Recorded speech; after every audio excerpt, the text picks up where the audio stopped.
Je vous demande de vous asseoir, les personnes qui sont encore debout, s'il vous plaît. On va reprendre les conférences.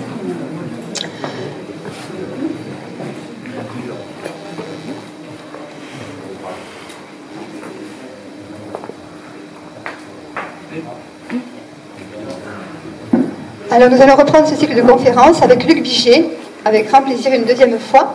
Il va nous parler cette fois-ci d'une brûlante actualité, le monde moderne et les 4 âges.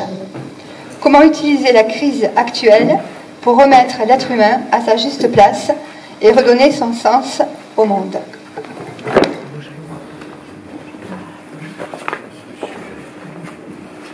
Bonjour à tous. Ça marche? Ah, pardon, Faut que tu le montes. Bonjour à tous. Ouais. Ça marche, merci. Donc, je voudrais aborder avec vous effectivement une question importante. Vous savez qu'on va tous, non seulement on y va, mais on y est d'ailleurs, dans la 6e grande extinction. Alors, je suis désolé de commencer le matin avec une mauvaise nouvelle. Allez, au revoir. Il y a eu 5 grandes extinctions dans l'histoire, pour des raisons astronomiques essentiellement, et puis un accident. Par exemple, au Permien, il y a 320 millions d'années à peu près, il y a 95% des espèces vivantes qui ont disparu. Pas des individus, mais des espèces. Donc c'est considérable. Et la vie, bien sûr, a repris. Et puis la dernière, qui est la plus connue, il y a 62 millions d'années à peu près, la fameuse explosion d'astéroïdes au large du golfe du Mexique, qui a fait que ça a créé beaucoup de volcans, de volcanisme, et donc toute la Terre a été complètement obscurcie pendant plusieurs années, et donc la végétation a disparu, les dinosaures ont disparu, bien sûr. Et à ce moment-là, alors ça c'est la bonne nouvelle, il y avait un petit mammifère dont on ne connaît pas vraiment le nom, qui a pu évidemment survivre dans le décombre, et qui du coup, au fur et à mesure des dizaines de milliers d'années qui s'écoulaient, il s'est diversifié, et il a donné naissance au cheval, à la souris, à l'homme, au chimpanzé et à tous les mammifères en réalité. Donc vous voyez bien qu'une grande catastrophe est en fait un renouvellement. Et on sait d'un point de vue biologique qu'à chaque fois qu'on est rentré dans une grande extinction, l'espèce dominante a disparu. Les dinosaures, il y a 62 millions d'années, les ammonites, il y a 320 millions d'années. Et la vie a repris avec un foisonnement d'espèces nouvelles. Donc c'est à la fois une bonne nouvelle et une mauvaise nouvelle, évidemment. Tout dépend de quel côté de l'histoire on se place. Alors, ces structures biologiques, on la retrouve dans la mythologie. Et notamment dans le schéma des 4 âges. Alors, je ne sais pas si on peut dire ça que c'est un mythe des 4 âges ou un modèle des 4 âges, mais il y a quand même les dieux qui interviennent. Donc, on va dire que c'est une structure mythologique. Alors, cette thèse des 4 âges que vous connaissez, hein, âge d'or, âge d'argent, âge de bronze, âge de fer, a une origine iranienne. Elle est née dans le bassin iranien, dans la Mésopotamie, il y a à peu près 5-6 000 ans, et s'est répandue dans tout le bassin moyen-oriental, occidental et indien. Autrement dit, c'est un mythe qu'on retrouve bien sûr en Inde, dans l'hindouisme. On le retrouve dans les traditions germaniques, on le retrouve dans les traditions grecques, et je vais vous parler de la tradition grecque, celle que je connais le mieux. Donc, si on suit la pensée grecque, l'âge d'or est, dans la tradition orphique en tout cas, l'âge d'or est régi par Chronos, par Saturne. Alors ça peut sembler bizarre, parce qu'on associe souvent Saturne à la fin des choses, à la mort, au temps, mais en fait, Saturne, c'est aussi la divinité qui avale ses enfants. Autrement dit, elle avale sa progéniture. Autrement dit, elle empêche le déroulement du temps. Elle empêche l'avènement du futur. Et d'autre part, ça, évidemment, c'est la version psychanalytique de Saturne qui est dans le champ du refoulement, dans le champ de l'interdit. Mais on peut aussi voir cette divinité autrement. Le fait d'avaler ses enfants fait de Chronos le seul dieu mâle enceint de ses œuvres. Autrement dit, il joue le rôle d'une femme, en fait, puisqu'il porte ses enfants dans son ventre, puisqu'il les a avalés dès leur naissance, dès que Réa leur a donné naissance, il les a avalés pour ne pas se faire détrôner. Et vous connaissez l'histoire. Réa, donc sa femme,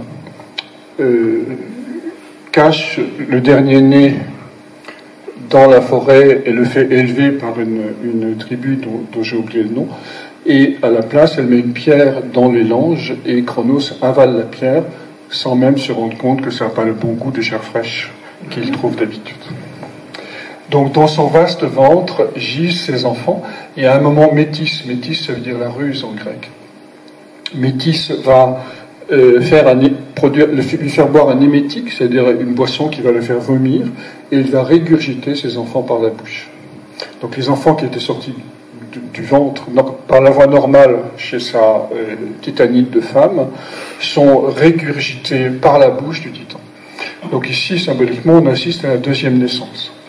Naissance spirituelle, naissance au soi, on dirait aujourd'hui, et non pas seulement naissance de chair. C'est pour ça que c'est devenu les dieux en réalité. Alors c'est intéressant, si vous faites de l'astrologie, de voir que Zeus, Jupiter, a été le seul dieu à ne pas être avalé goulûment par Cronos. Il a régurgité Cronos, il a régurgité Neptune, Pluton, etc. Or Zeus, et si vous avez une dominante jupitérienne dans votre thème, Zeus est cette planète archétype qui est toute dans l'extériorité, elle n'est pas dans l'intériorisation. Son angoisse, c'est la peur de la mort, et son ravissement, c'est la conquête de l'espace. Et donc, Zeus, c'est ce dieu qui n'est pas passé par l'intériorité, la naissance de ce que j'appelais hier le corps d'intériorité, et qui, du coup, n'est pas né une deuxième fois. Alors, pourquoi je vous raconte ça? Parce que, en fait, Chronos, c'est le maître de l'âge d'or, et les autres âges, argent, bronze et fer, vont être sous la domination de Jupiter, c'est-à-dire le dieu de l'extériorisation, précisément. Donc, qu'est-ce qui se passait au moment de l'âge d'or? Je me réfère à Ovide. Ovide disait qu'il y avait un éternel printemps. Donc, du coup, le temps n'existait pas encore, puisque le temps est marqué par la succession des saisons. Que les gens riaient beaucoup. Que les humains d'alors communiaient à la table des dieux, mangeaient à la table des dieux. Qu'il y avait un éternel printemps. Qu'il n'y avait pas besoin... il y avait une fraternité permanente, il n'y avait pas besoin de travailler puisqu'ils se nourrissaient de fruits qui poussaient sur les arbres, qui ne devaient pas se déplacer beaucoup pour aller chercher leur nourriture, bref, le paradis. Donc l'âge d'or, évidemment qu'on va associer au soleil, puisque l'or est... Donc vous voyez, le rapport Saturne-Soleil en réalité, dans cette structure.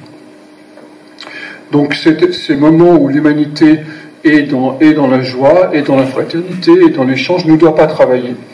Et où tout le monde est ravi, pourquoi? Parce que les hommes sont en communion avec les dieux. Alors ça veut dire quoi? Ça veut dire que, et là on va faire l'association évidemment entre les peuples premiers et l'âge d'or, puisque pour les peuples premiers, d'abord ils sont nomades, donc ils ne vont pas chercher leur nourriture loin, ils n'ont pas besoin de cultiver la terre. Et d'autre part, la nature est l'épiphanie de la grande déesse. Et les lois de la nature sont les lois de Dieu. L'épiphanie, ça veut dire la révélation. Donc la nature est la révélation du principe spirituel.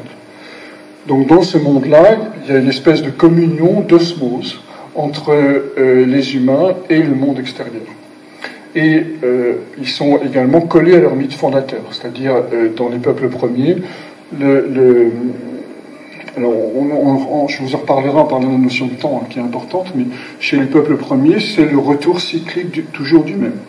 Donc on est dans un éternel printemps, c'est-à-dire on est toujours dans une adéquation la plus précise et la plus continuelle possible entre les hommes et leur mythe de création. Ensuite est venu l'âge d'argent. Alors, un point important, c'est qu'il y a une dégradation, c'est-à-dire l'archétype se dégrade toujours en réalité. Vous le voyez bien, quand vous commencez quelque chose, vous êtes dans l'enthousiasme, parce que vous êtes en contact avec un fil du monde du sens. Et puis, quand il faut rentrer dans la matière, dans le concret, dans le truc, à un moment, on a comment on appelle ça, la tête dans le guidon, et on perd le sens de ce qu'on fait, et on est envahi dans le champ de la matière. Donc ça, c'est un schéma général qu'on retrouve à la fois dans la civilisation et dans le monde mythologique. Autrement dit, c'est la dégradation de l'archétype, qui est d'abord lumineux, extraordinaire, fantastique. C'est le taureau blanc qui a donné naissance à l'Europe, et puis ensuite ce taureau va se dégrader et devenir un taureau sauvage en passant par le Minotaure. Donc le monde du sens, lorsqu'il s'incarne dans notre réalité ordinaire, soit individuelle, soit collective, a tendance toujours à perdre son énergie, sa puissance, et à s'enfermer dans la matière. Donc c'est ce grand schéma des 4 âges, puisqu'on passe de l'âge d'or à l'âge de fer, on passe de l'âge de la lumière à l'âge du fer qu'on connaît aujourd'hui.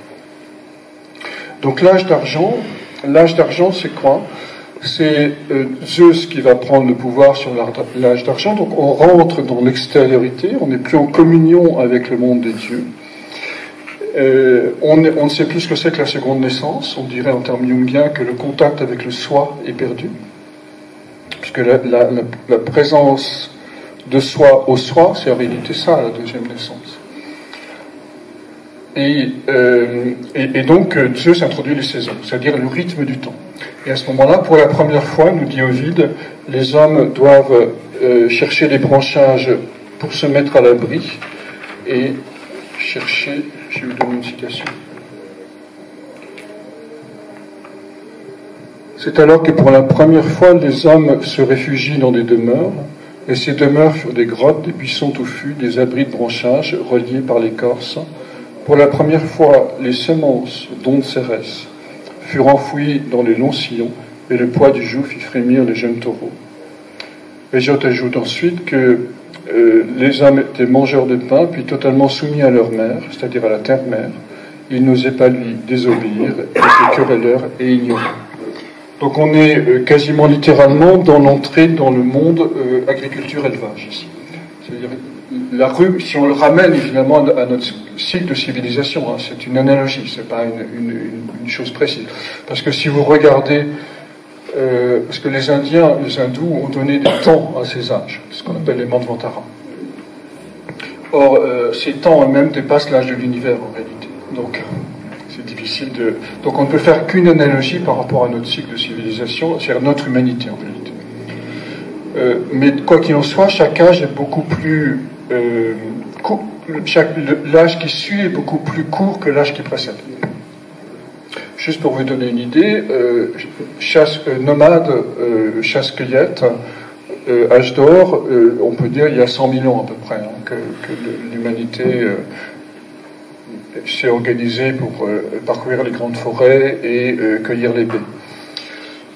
L'agriculture-élevage, si on regarde un peu les archives, est apparue entre 13 et 15 000 ans dans le bassin méditerranéen. Donc ici, cette époque va durer beaucoup moins longtemps que l'époque précédente. Alors, agriculture-élevage, c'est quoi? C'est le fait que, vous voyez ce qui se passe quand je suis agriculteur, je fais un cercle ou un carré, et j'appelle ça un champ, et je dis c'est à moi. Donc naissance de l'ego. Séparation de la partie du tout. Donc on quitte l'osmose des peuples premiers dès qu'on commence à faire de l'agriculture. Non seulement je dis c'est à moi, mais je considère qu'il y a un ennemi. L'ennemi c'est l'autre. Pourquoi c'est l'autre? C'est le monde extérieur. Pourquoi c'est l'autre? Parce que simplement ils veulent me piquer mes réserves de blé, me voler mes moutons et que les bêtes extérieures vont aller brouter le blé que j'ai cultivé pour se nourrir. Donc on rentre dans le diabole en réalité. On rentre dans le monde de diabole. On quitte le monde du symbole, du symbolène, de l'union, de l'osmose avec la nature, pour rentrer dans le monde de la division. Donc il y a les bons et les méchants. Les bons, évidemment, c'est toujours moi, et ceux que j'apprécie, et les méchants, c'est toujours les autres, bien évidemment. C'est-à-dire ceux qui ne sont pas d'accord avec moi. Donc c'est pour ça qu'au fond, cette deuxième race d'hommes, nous dit Ovide, est pire que la précédente. C'est-à-dire il y a une perte de l'amour filial, il y a de la violence qui commence à naître, pas encore le crime arrivera plus tard. Alors là, je voudrais vous donner à nouveau une citation.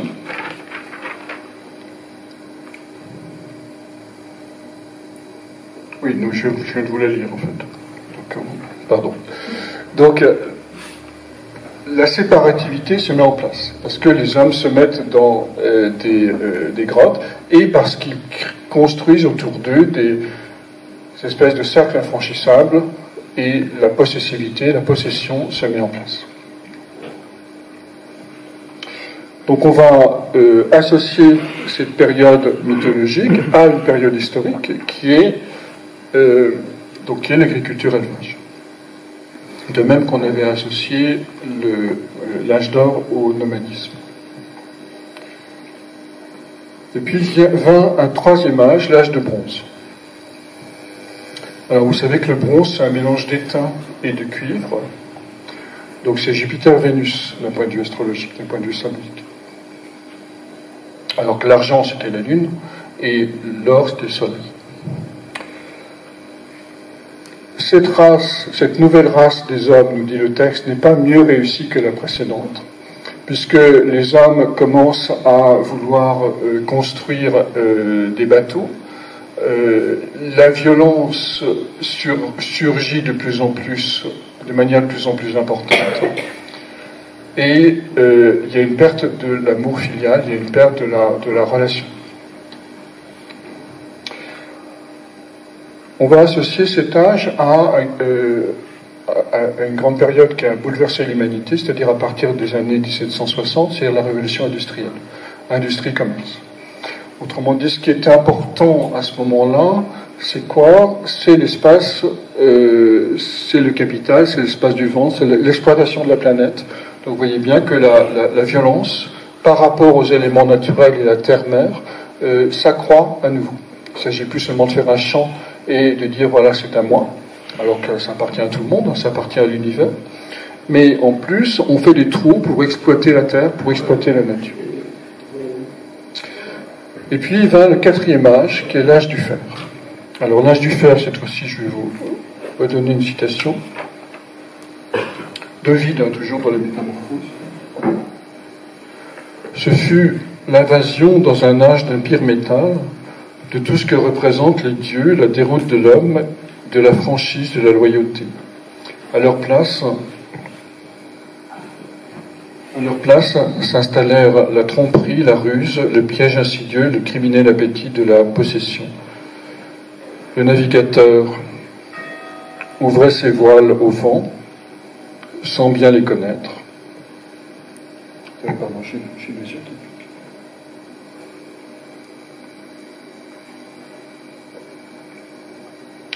Et donc, oui, j'arrive plus à lire chez les autres. Pardon. Et donc, on nous dit aussi que Astrée, la déesse de la justice, va quitter la terre ruisselante de sang. Donc évidemment, c'est le point de vue des dieux, c'est pas le point de vue des hommes qui est donné par Ovide. Donc, progressivement, l'humanité, les âges différents de l'humanité se séparent en réalité du monde des archétypes, du monde du sens. Et on va associer cette période, donc, en gros, soit on dit les années 60, soit on dit 1989. Pourquoi? Parce que c'est le début de la nouvelle époque qu'on connaît aujourd'hui, création-communication. Les années 60, c'est la naissance des ordinateurs, et 1989, c'est la naissance du lien Internet, qui a permis justement le développement extraordinaire de ce moyen de communication. Alors, ce que je voudrais vous faire remarquer, c'est qu'entre 100 000 ans, 15 000 ans, 3 siècles et 30 ans, on a une accélération du temps, on a une accélération de l'histoire. Et donc notre âge ne va pas durer 1000 ans, il ne va pas durer non plus 50 ans. Enfin, il peut durer 50 ans, mais ça fait déjà, si on compte à peu près correctement, c'est 90, 89, donc ça fait déjà 30 ans. Donc vous voyez que on est dans une période cruciale de l'histoire de l'humanité à la fin de l'âge de fer. À la fin de l'âge de fer. Pourquoi il n'y aura pas de cinquième âge? Déjà, le mythe nous le dit. Le mythe nous dit que c'est à la fin des temps, le monde, la masse du monde élaborée avec tant d'art sera détruite par le feu.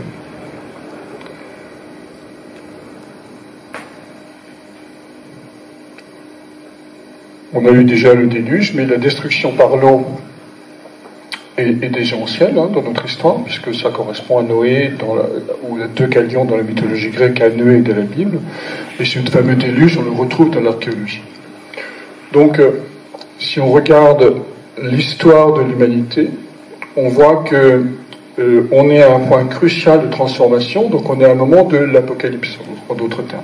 En voyant que l'apocalypse veut dire à la fois révélation et destruction.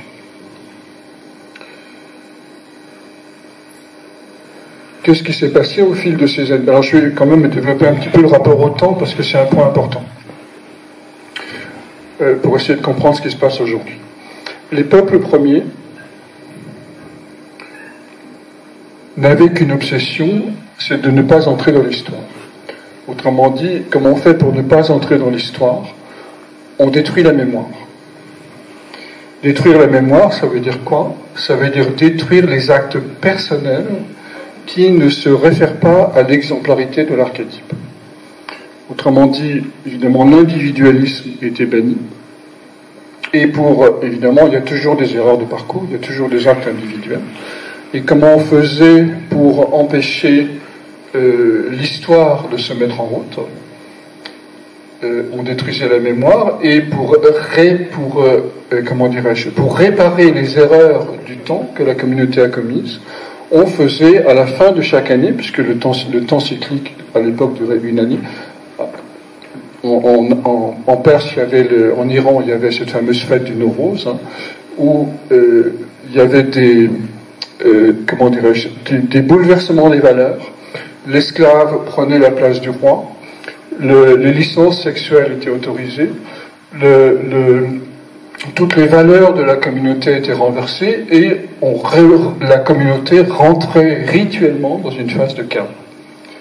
Phase de chaos qui permettait en fait la renaissance de la nouvelle année, l'année suivante. Et la renaissance de la nouvelle année, ça veut dire quoi? Ça veut dire littéralement lutter contre l'usure du temps. L'usure du temps, c'est quoi? C'est le fait que ce temps de l'éternité, ce temps de l'éternel retour, a été usé par des actes personnels, que ceux-ci doivent être rachetés, doivent être transformés. Donc au fond, d'un point de vue psychanalytique, on dirait que c'est le retour du refoulé sous une forme rituelle qui permet de se libérer de toutes les idiosyncrasies, de toutes les choses personnelles, pour retrouver la pureté des archétypes et recommencer une nouvelle année dans un contact direct avec le soi, avec le monde du sens. Ce qui est intéressant, c'est de voir que pendant ces périodes, c'était aussi non seulement la fête des fous, mais aussi le moment où les initiables où les impétrants aux écoles du mystère étaient initiés. Autrement dit, pendant ces 12 jours qui séparent aujourd'hui Noël de l'Épiphanie, les personnes qui le souhaitaient ou qui le pouvaient étaient introduites aux écoles de mystère. Donc là, on a bien sûr la possibilité dans cette période-là d'être initié en conscience au monde du sens, et pas seulement de suivre les rites et les valeurs collectives qui fondent l'identité de la communauté. Et puis, ça c'est le temps mythique, donc c'est le temps des peuples premiers. Comment lutter contre l'usure du temps? Comment lutter contre toute forme de personnalisation qui détruit en réalité l'harmonie de la communauté? Donc on voit bien qu'il n'y a pas d'histoire, parce que l'histoire, c'est quoi? C'est de la mémoire, c'est de l'écriture. Et donc il y a 15 000 ans à peu près, les premiers peuples, c'est-à-dire les premiers monothéismes en fait, se sont mis en place et ont fait la rentrée dans l'histoire. Puisqu'ils ont écrit des livres, puisqu'ils ont écrit des hiéroglyphes sur les monuments, etc. Donc dès qu'on écrit quelque chose, bien sûr, on va produire de l'histoire. Et donc à ce moment-là, dans la vision monothéiste, on peut parler de la vision chrétienne par exemple, le temps n'est plus cyclique, mais il va s'allonger en une immense boucle avec un alpha et un oméga. Autrement dit, on va considérer qu'il y a un commencement et qu'il y a une fin. La fin, ça s'appelle l'Apocalypse chez Saint Jean. Et donc tout se passe comme si ce temps cyclique était renouvelé chaque année par des rituels et par la fête du Nowruz, la fête de la nouvelle année, et l'ouverture des écoles de mystère. Tout se passe comme si ce temps cyclique s'allongeait en un immense cycle où il y avait un commencement et une fin. Et l'autre idée, puisque le temps existe, puisque le temps se déroule, l'autre idée, c'est l'idée de mission. Autrement, on a eu les missions chrétiennes, on a les missions spirituelles. L'idée, c'est quoi? C'est que le peuple de Dieu a pour mission de réaliser l'archétype, c'est-à-dire son Dieu, sur la terre. Et donc là, évidemment, on rentre dans des conceptions un peu compliquées, parce que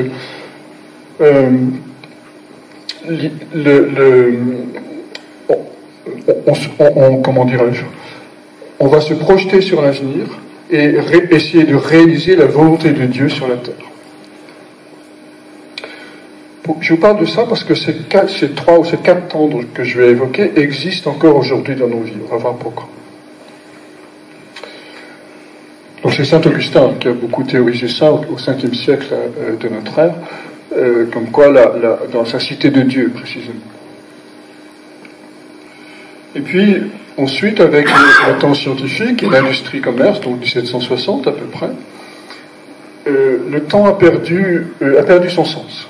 C'est-à-dire, si vous regardez les sciences, le temps est juste une variable, petit t, qui peut être d'ailleurs petit moins t, on ne voit pas beaucoup de différence dans les équations, ça ne fait pas de différence. Pour vous prendre une image, le temps c'est un peu comme un homme ivre sur un immense terrain plat qui tâtonne et qui ne sait pas où il va. Donc le temps n'a pas de direction. C'est Darwin qui dit l'évolution des espèces, c'est quoi? Elle n'est plus mue par un archétype. D'abord, les peuples premiers disent qu'il n'y a pas d'évolution. Ensuite, pour le christianisme, l'évolution s'est accomplie à l'archétype sur la Terre. Et puis, pour le scientifique, il n'y a pas d'évolution. C'est-à-dire, ce qu'on appelle, entre guillemets, évolution, c'est juste l'adaptation à l'environnement et le hasard des mutations génétiques liées à certaines conditions de l'environnement, comme les ultraviolets, etc. Donc, il ne s'agit pas de chercher une direction et un sens, puisqu'il n'y en a pas. Puisqu'il n'y a pas de direction, il n'y a pas de sens, tout est permis, tout est autorisé. Donc, qu'est-ce qui va faire référence? C'est plus l'archétype, l'exemplarité, comme au premier temps. C'est plus le religieux, le théologien qui connaît la volonté de Dieu, comme dans les peuples messianiques. C'est en réalité le plus riche, le plus puissant, le plus habile, le plus bavardeur, etc., etc. Donc c'est la personne, au fond, qui va produire du sens, et ce sens, essayer de le diffuser par tous les moyens de communication dont il dispose. Donc ça a duré jusqu'en 1989, ce temps scientifique. Puis aujourd'hui, on est rentré dans quoi? Bon, avec la mécanique quantique au début du XXe siècle. On est rentré dans un temps qui n'est plus causal, c'est-à-dire qui n'est plus comme les dominos dont on parlait hier. On est rentré dans le temps du zapping. On est rentré en fait dans une période où qui réunit en fait les 3 autres âges. Pourquoi? Parce qu'on a individuellement, on a tous ce désir de retourner vers notre essence, temps mythique. On a tous besoin d'une mission d'accomplir quelque chose qui soit significatif, tant religieux, tant messianique. Et on a tous besoin de saisir des opportunités dans notre vie qui nous permettent de tirer notre épingle du jeu. Donc c'est un temps scientifique, adaptation à l'environnement. Et puis, je voudrais évoquer avec vous une 4e possibilité d'envisager le temps. Je ne parle pas du temps en réalité, je parle de notre rapport au temps. Vous êtes d'accord? Qu'est-ce qui se passe si on réfléchit à la chose qui serait le temps réel, le temps actuel, qui va permettre justement le passage à la nouvelle année, c'est-à-dire qui va nous permettre de traverser cette apocalypse, cette 6e grande extinction qu'on a mis en place. L'idée, c'est de dire que c'est pas on a l'habitude de penser que c'est le passé qui produit le futur. Ça n'a aucun sens. Ça n'a absolument aucun sens. Parce qu'un événement ne peut pas être... Parce qu'un événement est déjà présent avant d'être passé. Vous me suivez? Donc c'est bien le présent qui produit le passé, et non pas le passé qui produit le futur. Donc la causalité n'est que... Alors pourquoi on pense ça? On pense ça parce qu'on pense, en fait, on est habitué à penser que c'est notre présent qui va construire notre avenir. C'est ce qu'on pense maintenant, ce qu'on fait maintenant, qui va nous diriger dans telle ou telle situation, ou telle activité familiale, professionnelle, projet, que sais-je encore. Et donc, si on dit que c'est le présent qui construit notre avenir, il est logique de penser que c'est le passé qui a construit notre présent. Mais en fait, c'est une erreur de perspective. Il n'y a que le présent. Dire que le passé construit le futur, le présent, c'est un peu dire comme ce serait dire que c'est le sillage du bateau qui produit son mouvement, ou le mouvement ou la trajectoire du mobile qui fait son dynamisme. Ça n'a aucun sens. Ça n'a aucun sens. Alors, si on réalise que c'est le présent qui produit le passé et que le passé n'est simplement ce qui ne change pas, le passé, c'est la mémoire du présent, d'une certaine manière. C'est ce qui n'a pas changé. C'est-à-dire, c'est ce qui va obstruer, en réalité, la réalisation du présent. Donc, du coup, je vous invite à voir la chose suivante, comme les anciens Grecs, d'ailleurs, le pensaient, que l'avenir, nous, on dit habituellement, l'avenir est devant nous et le passé est derrière nous. Donc, le sujet, le moi, va dire mon avenir est devant moi et mon passé, je le mets sur le tapis, je le regarde pas trop parce que franchement ça m'emmerde, ça me retient, c'est quelque chose qui me conditionne, mais à chaque instant j'essaie de dépasser des conditionnements et de dépasser mon passé pour aller vers mon futur. Donc ça c'est la vision du sujet. La vision de l'âme, c'est bien de dire le passé est devant moi parce que forcément je le vois, et la vision de l'âme c'est de dire je détiens les mémoires du futur. Et là, la mémoire du futur, c'est-à-dire l'âme, c'est exactement où nous allons si nous acceptons de renoncer au sens que nous donnons à notre vie pour accueillir le sens que la vie veut pour nous. Je fais une pause parce que c'est important. Accueillir le sens que la vie veut pour nous, c'est-à-dire accueillir l'inconnu, accueillir le mystère, accueillir ce qui est dans notre dos. Or, dans notre dos, c'est bien notre futur, du point de vue de l'âme. Puisque c'est ce qui va se produire au-delà et en deçà de la volonté du moi, pour la réalisation du soi. Donc pourquoi j'insiste là-dessus? Parce que, au fond, c'est une des clés qui va nous permettre de traverser cet apocalypse dans lequel on se trouve. Vous voyez qu'à chaque ère, à chaque âge, on a changé de conception du temps. On est passé de l'âge d'or, temps mythique, temps de l'éternel retour, pour reprendre cette formule de Nietzsche. Donc le temps était un ennemi contre lequel il fallait lutter. Âge messianique, donc âge d'argent.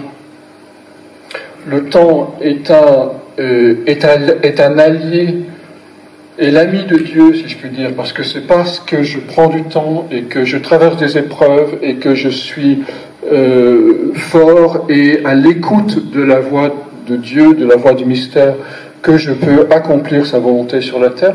On peut faire facilement une analogie entre agriculture, élevage et messianisme, puisque, au fond, la semence de sens portée par l'archétype est analogue à la semence biologique portée par le cultivateur. Puisque la semence biologique doit s'efforcer à naître, crucifier la graine, pour reprendre l'expression de Rudyard, et grandir, croître, évoluer, rencontrer des obstacles et fleurir pour montrer au monde son essence.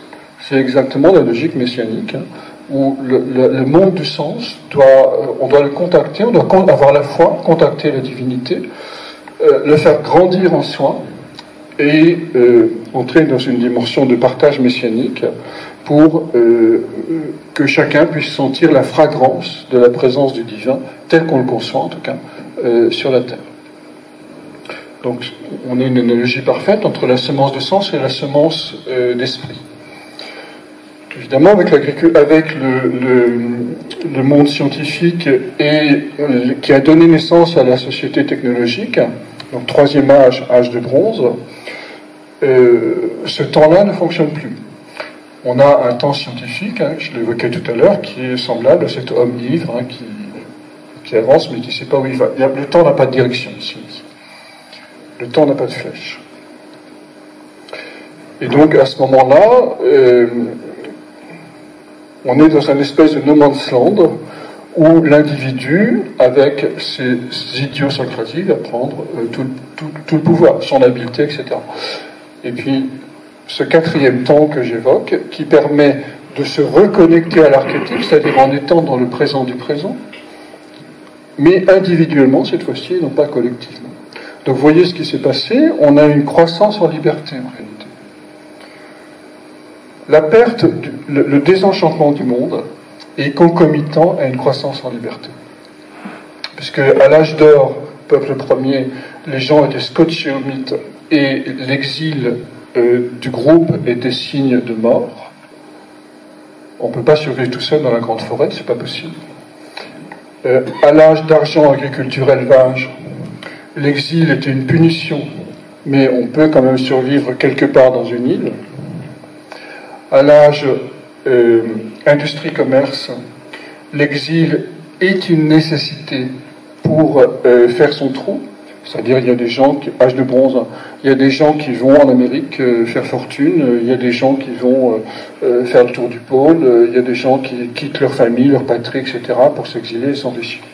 Donc l'exil est une nécessité évolutive, et aujourd'hui l'exil est devenu d'une banalité effrayante. C'est-à-dire, dans notre monde, chacun se retrouve tout seul derrière son ordinateur. Donc le prix à payer de la liberté, c'est la solitude. La coupure à la fois de l'archétype et la coupure du monde ordinaire. Enfin, du lien social, en réalité.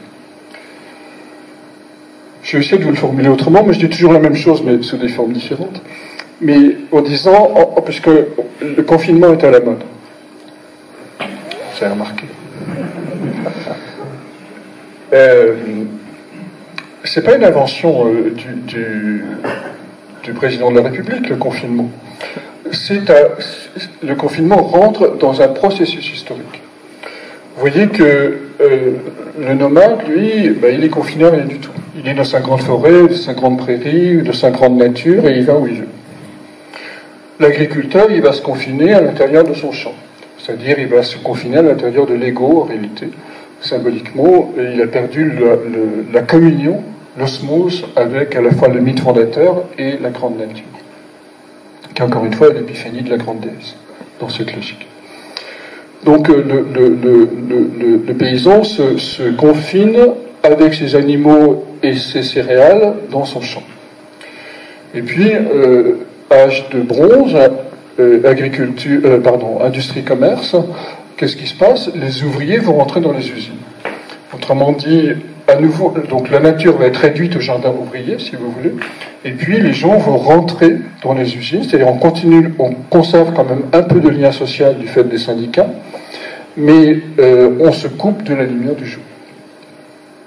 Et puis, dernier âge de fer, création-communication, on se confine.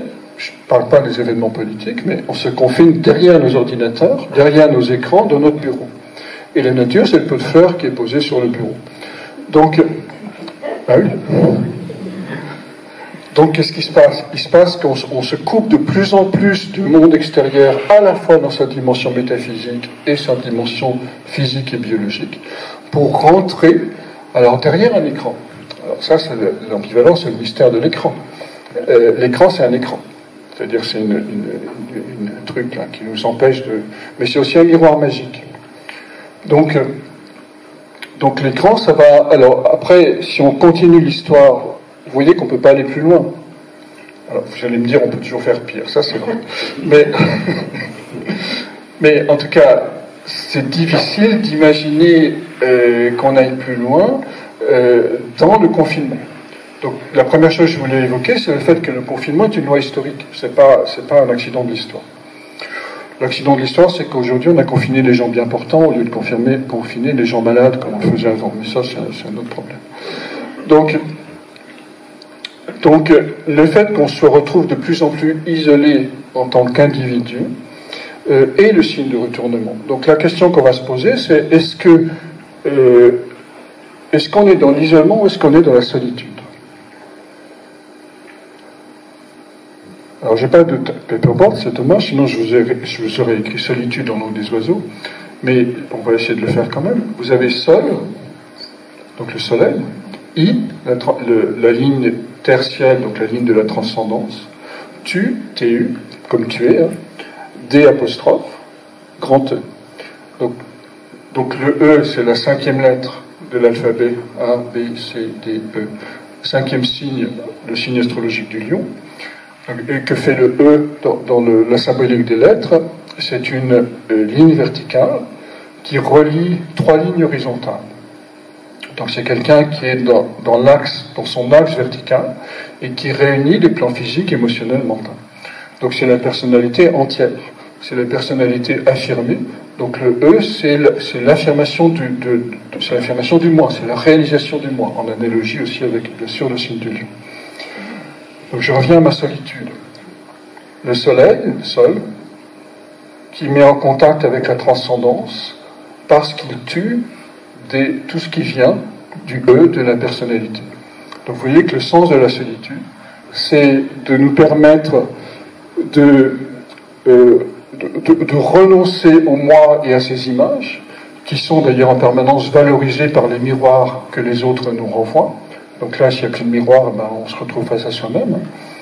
Et à ce moment-là, on peut contacter la transcendance du I, on tue le E, on contacte la transcendance du I, et on découvre le soleil. Et c'est-à-dire, on est rayonnant comme un soleil. Le soleil est à la fois, comment dirais-je, individuel et universel. Parce que c'est bien sûr une étoile solitaire, parce que c'est bien sûr un astre solitaire au milieu du système solaire, mais c'est aussi une étoile parmi d'autres étoiles, et qui appartient à une constellation. Donc tout ça pour vous dire quoi? Que la solitude est une bénédiction, si elle n'est pas vécue comme un isolement. Isolement, c'est-à-dire c'est quelque chose qui va mentir au soleil, dans la langue des oiseaux. Donc c'est ça le retournement d'aujourd'hui. Alors, comment passer cette phase d'apocalypse dans laquelle qu'on appelle aujourd'hui la 6e grande extinction? Alors, la nature va nous raconter des trucs, puisque la nature, elle a réussi à traverser déjà 5 grandes extinctions. Donc la question, c'est de savoir comment elle va faire. Alors je voudrais vous donner quelques clés, si on regarde l'évolution biologique, qui permettent ce passage. La première, vous savez, il y a une petite cellule. Il y a plein d'exemples en biologie. Je pense par exemple aux actinomycètes, qui sont des petites cellules indépendantes, et puis donc qui se nourrissent sur le sol. Je crois que c'est des levures. Et puis, lorsque la nourriture vient à manquer, elles se rassemblent, elles prennent la forme d'un pied, c'est très impressionnant si vous regardez les images là-dessus. Elles prennent la forme d'un pied, et puis comme son pied, elles se déplacent vers un endroit où il y a plus de nourriture. Et quand elles sont arrivées vers un endroit où il y a plus de nourriture, paf, elles se séparent à nouveau, elles vont manger chacune de leur côté. Donc vous voyez l'intelligence du vivant, qui est capable, ici c'est la coopération, mais qui est capable de trouver des solutions complètement nouvelles à une situation catastrophique. Il n'y a plus de nourriture, il n'y a plus rien à manger. On a d'autres exemples, on a cette fameuse orchidée, dont les fleurs prennent la couleur, la forme et la taille d'une abeille, et donc ça attire les mâles. Et du coup, les mâles vont se précipiter sur l'abeille fleur, croyant que c'est une vraie abeille, évidemment, et ils vont ainsi permettre la fécondation de l'orchidée. Donc ça, c'est le mimétisme, qu'on connaît aussi bien. Donc cette intelligence du vivant qui est capable d'imiter d'autres règnes de la nature pour continuer à se reproduire. Et puis on a aussi une petite cellule dont j'ai oublié le nom, qui est capable de créer des choses trappes en mica, avec des petits bouts de mica qu'elle a récupérés au fond de la mer, pour servir de piège pour la nourriture dont on a besoin. Une seule cellule est capable de faire ça. Donc, tout ça pour dire quoi? Qu'il y a une intelligence de vivant. Et que, alors c'est pas des intelligences individuelles, comme nous on prétend en avoir une. J'ai bien dit comme on prétend en avoir une. Mais c'est une intelligence collective qui fait que le vivant est capable, par ce qu'on appelle les intelligences émergentes, de trouver des solutions à des problèmes cruciaux de survie. Donc une des clés, bien sûr, pour passer ce moment apocalyptique dans lequel on est en train de rentrer, c'est faire confiance à l'intelligence du vivant, et notamment l'intelligence du corps. Je discutais récemment, alors pour l'intelligence du corps, j'ai interviewé récemment une personne qui est pranique depuis 4 ans et demi maintenant, et qui ne se nourrit plus que d'énergie vitale. Elle boit encore un peu, pas beaucoup, et elle ne mange plus rien. Donc évidemment, comment dirais-je, ça remet en cause les lois rationnelles de la biologie, mais on a quitté, je vous rappelle, le monde de la rationalité depuis 1989 pour rentrer dans le monde du zapping, c'est-à-dire dans le monde où on rentre dans plein de champs, on peut rentrer en même temps dans plein de champs de cohérence et de champs de réalité différents.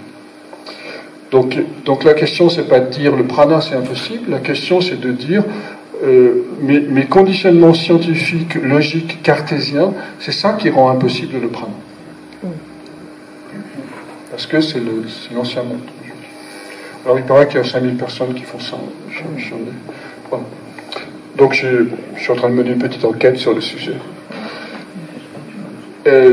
Donc c'est juste un exemple pour dire que si on fait confiance à l'intelligence du vivant, à l'intelligence du corps, c'est lui qui va trouver une solution et non pas le gros cerveau et l'intelligence artificielle. Ça, c'est une première clé. La deuxième clé, c'est que si on regarde l'histoire du vivant, le vivant garde toujours des stocks archaïques de son histoire. C'est-à-dire, au Galapagos, on a plein de bestiaux là, qu'on n'a plus nulle part ailleurs et qui continuent à survivre. Donc, et dans nos sociétés humaines, on a les peuples premiers qui, malgré tout, continuent à survivre. Donc on a quand même des traces des différentes époques, des différentes ères. Donc se reconnecter aux sources du vivant, aux sources de la société, aux peuples premiers en ce qui nous concerne, ou au réservoir de vivant de la nature, c'est aussi ça qui va permettre de traverser les grandes catastrophes, parce que ses ancêtres, d'une certaine manière, ont déjà traversé ces catastrophes. Donc ils ont un savoir, une manière de faire, qui peuvent nous donner des clés de passage.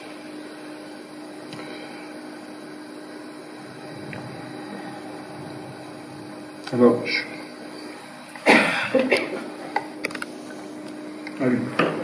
l'intériorisation des fonctions.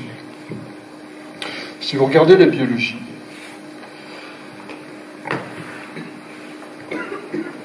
vous voyez que si je regarde par exemple la question de la fécondation, les premiers cycas, c'est-à-dire les premiers arbres qu'on a encore aujourd'hui, hein, ce type d'arbre, ils lancent au vent leur pollen qui tombe dans des flaques d'eau ou pas. Et la fécondation va se faire dans cette eau, entre les ovules et les spermatozoïdes. Donc ici, la fécondation va se faire à l'extérieur. Puis après, on a eu les mammifères qui quand même se sont dit, on va inventer un nouveau truc, c'est de faire la fécondation à l'intérieur. C'est plus sûr que de lancer tout ça au gré du vent. Puis après, on a donc les oiseaux, par exemple, qui ne sont pas des mammifères, mais qui sont arrivés après. On dit, on va faire un œuf, Et la fécondation va se faire dans l'œuf. Puis après, les mammifères ont inventé la nidification à l'intérieur, et l'œuf, il est resté à l'intérieur, et ça a produit la naissance des bébés mammifères. Donc qu'est-ce qui s'est passé? Il s'est passé qu'il y a une intériorisation de la fonction. C'est-à-dire la fonction fécondation, dans la flaque d'eau, dans l'œuf et dans le ventre, c'est progressivement incorporé dans l'organisme biologique. Un autre exemple, c'est l'histoire de l'os. Au début, les premières espèces vivantes, comme les tortues, l'os était à l'extérieur. C'est logique, hein. C'est logique parce que c'est mieux de se protéger à l'extérieur que de s'emmerder à avoir une peau fragile à l'extérieur. Donc la carapace protège mieux que la peau. Mais progressivement, dans l'évolution, la carapace s'est intériorisée, elle est devenue os, et donc elle a permis des trucs incroyables qui s'appellent le déplacement rapide, la course à pied, etc. De même, chez la thermorégulation chez les lézards et les araignées, c'est-à-dire les organismes primitifs, n'existe pas. C'est-à-dire ils doivent se chauffer au soleil, ils ont du sang-froid. Et la nature a inventé un truc vachement compliqué pour chauffer le sang et nous rendre indépendants des conditions extérieures et du soleil. Donc, aussi bien la température que le système osseux, que la protection, que la carapace, que la fécondation, on a eu progressivement une intériorisation de la fonction. Donc, une des clés d'évolution qui permet de se libérer des circonstances du monde extérieur, qu'elles soient apocalyptiques ou pas, c'est cette fameuse symbolisation. C'est-à-dire, comment faire d'un événement extérieur une naissance intérieure. Donc là, on ne va pas faire, bien sûr, un nouvel os ou un nouvel système de régulation, c'est déjà fait. Par contre, on peut entrer augmenter le poids de notre intériorité pour se libérer de plus en plus du poison, notamment informatif, du monde extérieur. Donc ici, ce qui doit être intériorisé, en réalité, c'est l'information. C'est plus des données purement biologiques. Donc lorsque l'information vient du soi, évidemment, elle est moins nocive que lorsqu'elle vient des réseaux Internet ou de la radio ou de la télévision. Donc la coopération est un autre élément, une autre clé importante. J'évoquais tout à l'heure l'actinomycète. On pourrait évoquer le lichen. Pourquoi le lichen a traversé toutes les grandes crises biologiques? Parce que c'est en fait l'association d'une algue et d'un champignon. Et il a conquis, comme l'être humain, il a conquis en réalité toutes les surfaces vivantes, toute la surface de la planète. Donc l'algue, elle fait quoi? Elle prend les minéraux de la terre et le champignon, il va prendre les minéraux de la terre et l'algue photosynthétique, elle va prendre la lumière. Donc c'est une coopération, l'un prend le ciel, l'autre prend les racines. Donc cette coopération a permis à cet organisme de tout conquérir quasiment. L'œil humain, ou le principe d'ailleurs de tous les yeux, c'est quoi? C'est la coopération entre le bâtonnet, c'est quoi? Qui est dans notre œil. C'est une ancienne bactérie qui a décidé de rester dans l'œil. Et donc, grâce à la coopération entre le règne bactérien et le monde des mammifères, on a une vue qui est perçante et pertinente. Donc vous voyez que la coopération est infiniment plus efficace que la compétitivité. Là encore, c'est un changement de paradigme, hein, mais si on regarde le monde du vivant, pourquoi il a traversé les crises? Parce qu'il a appris à coopérer. Et puis, donc, coopération, intériorisation des fonctions, intelligence du vivant, et je voudrais évoquer là une autre clé, je crois dont j'ai déjà parlé, mais la reformuler autrement, c'est la question de la sensibilité. Pourquoi l'être humain a conquis tous les espaces? C'est-à-dire, c'est une espèce de truc, un vermisseau vertical, qui est nu, qui n'a pas de griffes, qui n'a pas de peau épaisse pour le protéger, qui court pas vite. Franchement, ça me fait toujours rigoler les gens qui font de la course, enfin en compétition, hein, pas personnel, mais quand on pense aux guépards, aux grands mammifères, ils vont infiniment plus vite et ils ont 4 pattes, c'est quand même bien plus pratique et c'est beaucoup plus joli en plus. Bon. Donc l'idée c'est quoi? C'est que qu'est-ce que je suis en train de vous dire? La coopération? Non, la fragilité. Oui.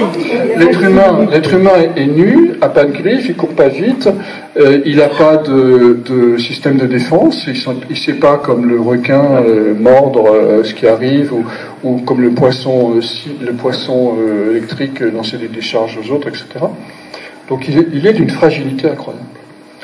Mais c'est notre fragilité qui nous a permis de conquérir tous les espaces. Parce que d'une part, ça nous a obligés de développer le cerveau, mais aussi parce que, au fond, c'est l'accueil de notre fragilité qui va nous permettre d'accomplir notre position verticale entre la terre et le ciel.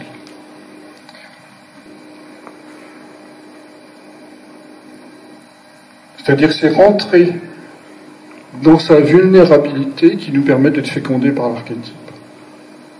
Et de rentrer dans la pressante présence du moment présent, c'est-à-dire l'éternité. Parce que l'éternité et le zéro sont les deux bouts du temps.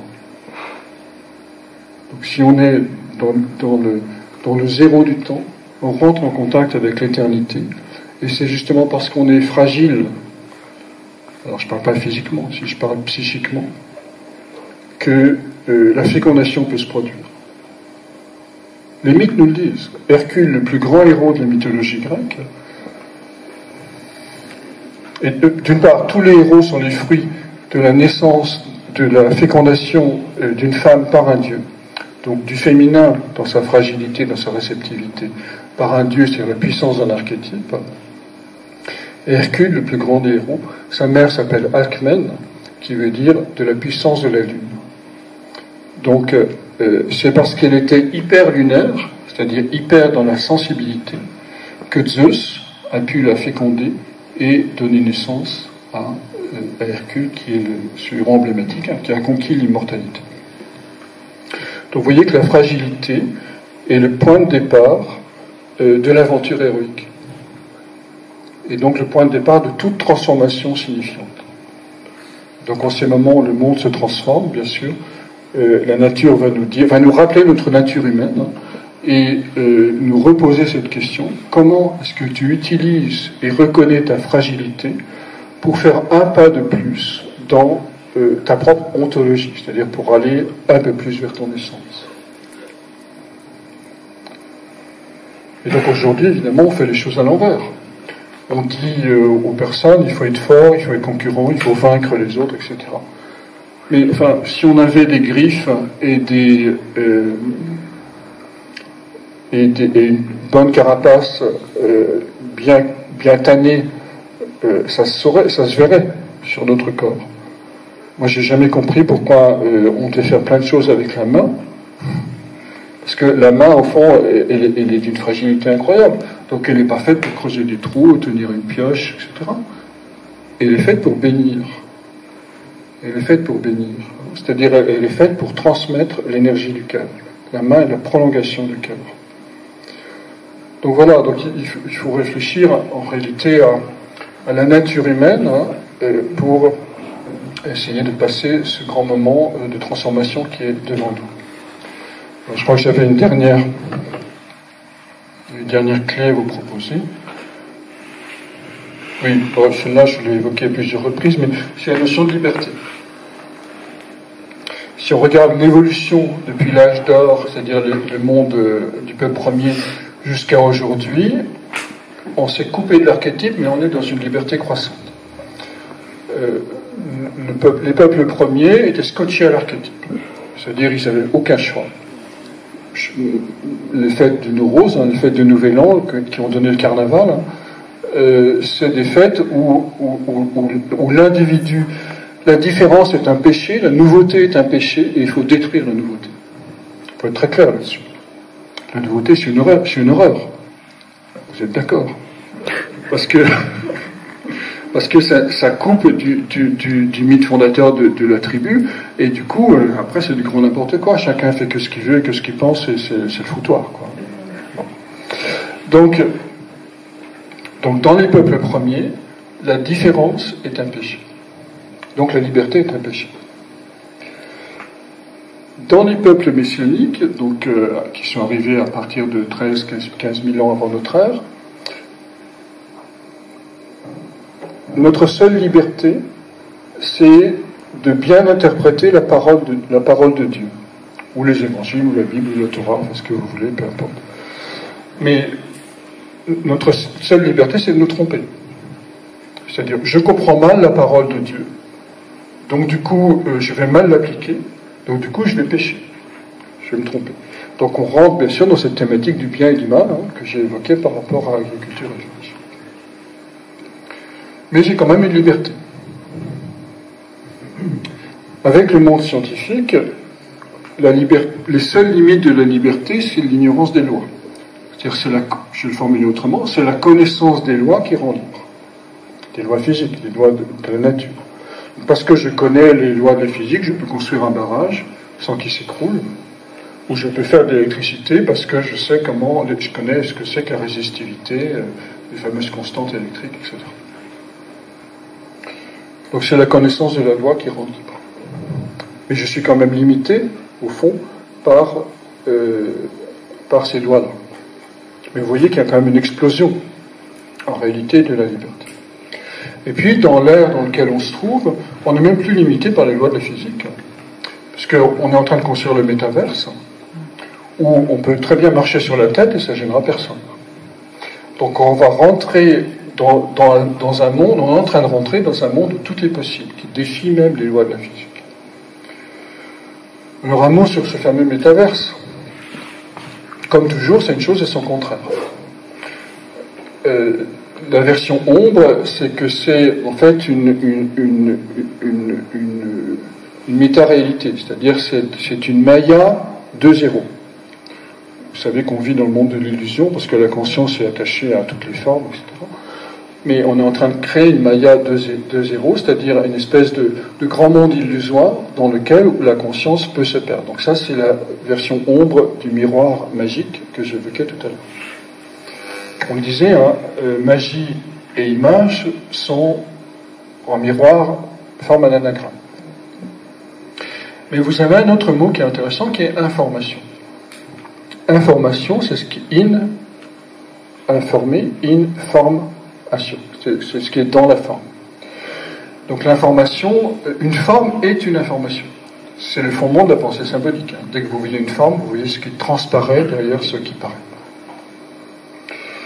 Donc, on peut penser que la version lumière du monde du métaverse, c'est d'ouvrir la conscience à tous les possibles et la sortir des lois de la physique et de la sortir des systèmes de croyances qui disent qu'il faut manger pour vivre, par exemple, et donc aller vers le prana. Donc, ça peut ouvrir, en fait, c'est une représentation du monde imaginal, au sens de Ricordo. Le métaverse est une métaphore du monde imaginal. Et donc, ce n'est pas le contact avec le monde imaginal, bien évidemment, puisqu'on peut s'y perdre, mais on peut aussi se perdre dans le monde imaginal, parce qu'il y a plein de choses qui ne sont pas forcément agréables. Mais, en tout cas, le fait de rentrer dans ce monde-là peut préparer notre conscience, parce que ça crée des ouvertures et ça crée des shifts neuronaux par rapport à nos systèmes de croyances, qui fait que on sera de plus en plus prêt pour rentrer dans le véritable monde imaginal. Si vous chevauchez une licorne sur Internet, sur le métaverse, peut-être que vous ouvrez votre conscience pour chevaucher votre licorne intérieure. Donc c'est aussi l'aspect lumière, évidemment, de cette histoire. Voilà. Donc si je récapitule ces différents points importants, on est aujourd'hui à la fin de l'âge de fer. Alors c'est difficile de donner des dates, mais ce ne sera pas un siècle, c'est peut-être 10 ans, 15 ans encore, puisqu'on est rentré en 90, 89, et ça fait déjà 30 ans qu'on est dedans, et on voit bien que non seulement l'histoire s'accélère, mais l'histoire se catastrophise. Et que de toute façon, d'un point de vue objectif, on est dans la 6e grande extinction. Que c'est une structure mythologique qui n'est pas liée, bien sûr, au christianisme ou aux religions messianiques, mais qui est liée, qui est un processus mythologique historique, qui est lié à la nécessaire prise de liberté de l'être humain qui se décolle progressivement de l'archétype. Donc c'est le désenchantement du monde. Alors pour passer à la suite, on a plusieurs clés, les clés biologiques que j'ai évoquées, c'est-à-dire l'intelligence du vivant, l'intelligence du corps, la coopération, les vertus de l'isolement, ou plutôt de la solitude, qui sont en train de se mettre en place aujourd'hui dans nos vies. Le métaverse dans son ambivalence, la capacité de revenir aux racines, le stock, les mémoires du vivant, et puis la fragilité, l'accueil de sa sensibilité, l'accueil de sa vulnérabilité, puisque c'est les seules conditions où le soi peut nous féconder.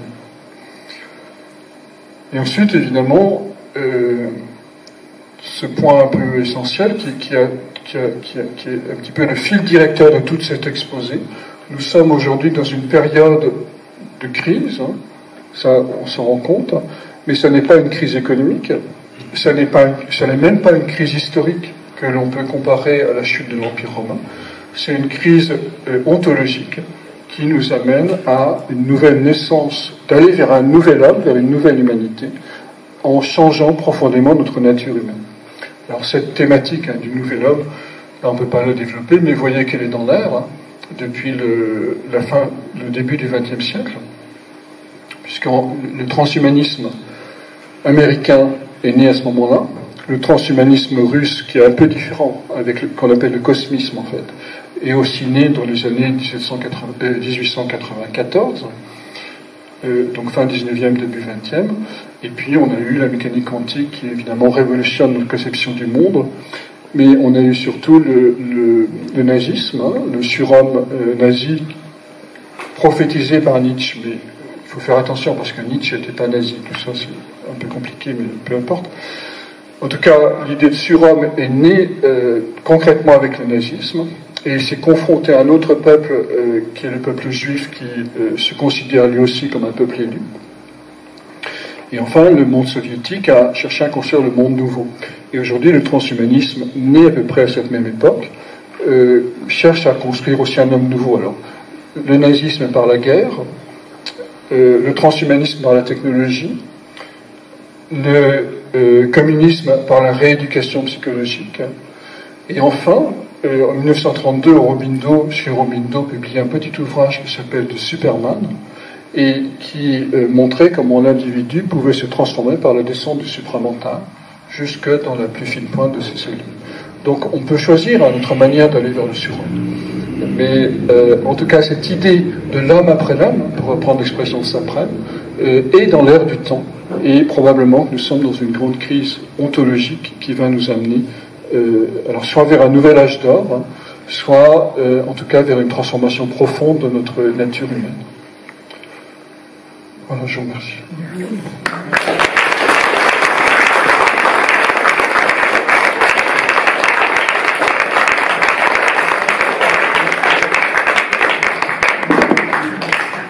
Il reste pas mal de temps parce que jusqu'à midi tu en fait, c'est 11h22. Donc il y a du temps pour des questions, ou si tu veux encore alimenter ton Non, propos. Je pense qu'on va prendre des questions parce que c'est toujours un peu fatigant d'écouter avec attention. Donc on peut peut-être prendre des questions. Alors, question. Alors, merci beaucoup pour cet exposé. Moi j'étais sensible à cette notion de temps. Et puis alors déjà, juste quelques petites remarques. Dans l'évolution, on arrive à l'homme isolé devant son ordinateur et son pot de fleurs. Ça pourrait aller encore un petit peu plus loin en se disant que la fleur est devenue une fleur en plastique. Absolument. On peut pousser le bouchon encore un peu plus loin. Et puis, par rapport à cette inversion du passé, du futur, quand on écoute les mots, on se dit que finalement le passé, c'est ce qu'on ne sait pas. Et ce qu'on ne sait pas, c'est ce qui est devant nous. Et le futur, c'est là où aur, la lumière. Donc la lumière c'est le passé. Là où fut la lumière, finalement, dans le futur. Donc on peut inverser complètement, effectivement, ce rapport au temps.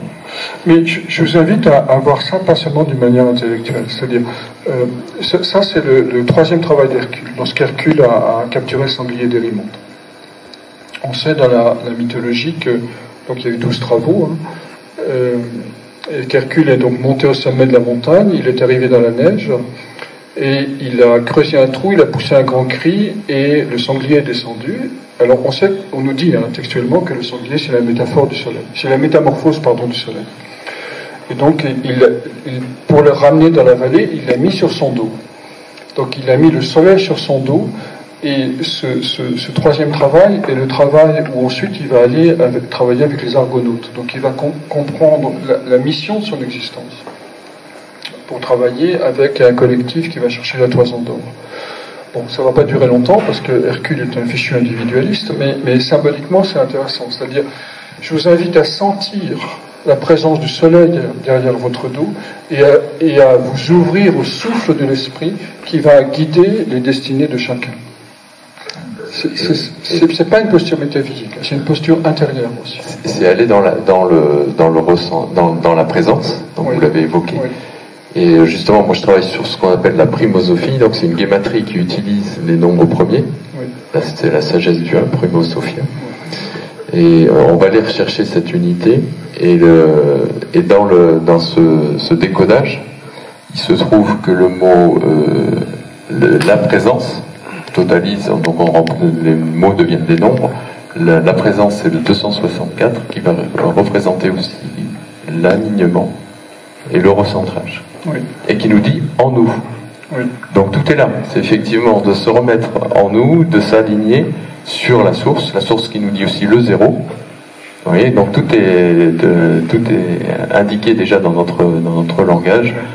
Et donc effectivement, c'est d'aller se remettre dans ce zéro pour s'aligner, se recentrer et ressentir la présence du divin. Et c'est le mot pyramide aussi. La pyramide, c'est le même nombre. Et la pyramide, qu'est-ce que c'est? C'est une base posée au sol, avec un axe vertical et un sommet pour aller vers le 1. Donc, voilà.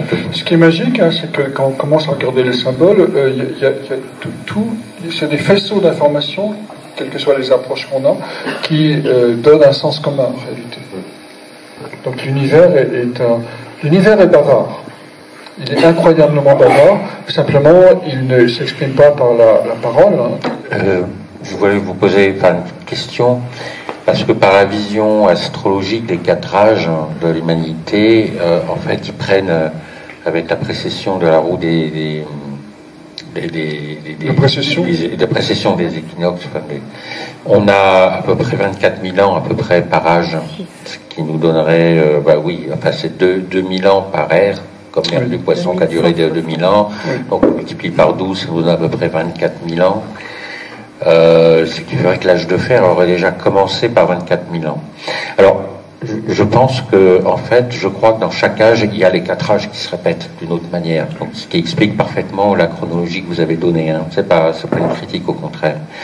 Mais c'était juste pour dire, parce que là, on parle de temps antédiluvien avec la période de l'Atlantide, du continent de Mu. On passe vraiment avec cette période de 24 000 ans à des âges astrologiques. Donc, c'est quand même un changement énorme.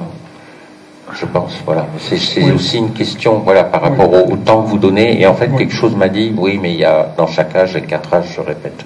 Oui, quand je parle de ces 4 âges de la civilisation, c'est en analogie avec la structure des 4 âges mythologiques. Mais si on regarde effectivement ce qu'on appelle les Manvantaran, c'est-à-dire les temps qui sont donnés par la tradition hindoue, alors chaque âge, le deuxième âge dure la moitié du temps que le premier, le troisième la moitié du temps que le deuxième, et le quatrième la moitié du temps que le troisième. Donc il y a une accélération du temps. Mais ça ne correspond pas au temps qu'on a donné par rapport à notre histoire à nous, bien sûr, l'histoire de la civilisation humaine. Donc c'est plus à lire comme une fractale, en réalité, de ce grand cycle des 4 âges que comme un décodage littéral des 4 âges. Mais simplement, les mythes,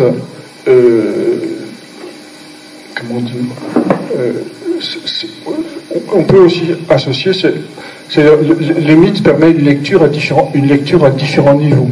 On peut aussi associer les 4 âges à une vie. Âge d'or enfance, âge d'argent adolescence, âge de bronze adulte, âge de fer vieillesse. Donc la structure du 4 en fait est en fait le chiffre magique de la construction et de la réalisation. On sait que Hercule, par exemple, pourquoi le 4 c'est important? Donc, pour répondre à ta question, oui, le grand cycle des précessions qui dure 26 000 ans, divisé par 12, ça fait des ères de 2160 ans exactement. Donc, on a ère du Verseau, du Poisson, etc. Donc, si on remonte beaucoup plus loin, la chute de l'Atlantide, c'est environ moins 12 000 ans, hein, si on fait confiance au Timée. Hein. Et donc, on était en Lion. L'ère précessionnelle, c'était le Lion, donc on était à la moitié du grand cycle. Aujourd'hui, on est en Verseau, donc on se retrouve en fait à l'opposé du moment de la chute de l'Atlantide, pour le dire comme ça. Donc c'est une autre manière de dire qu'il va se passer des trucs. Mais ce que je veux dire, c'est que les structures mythologiques sont des structures fractales, c'est-à-dire on peut effectivement l'employer sur les 4 grandes époques de la civilisation humaine que j'ai évoquées.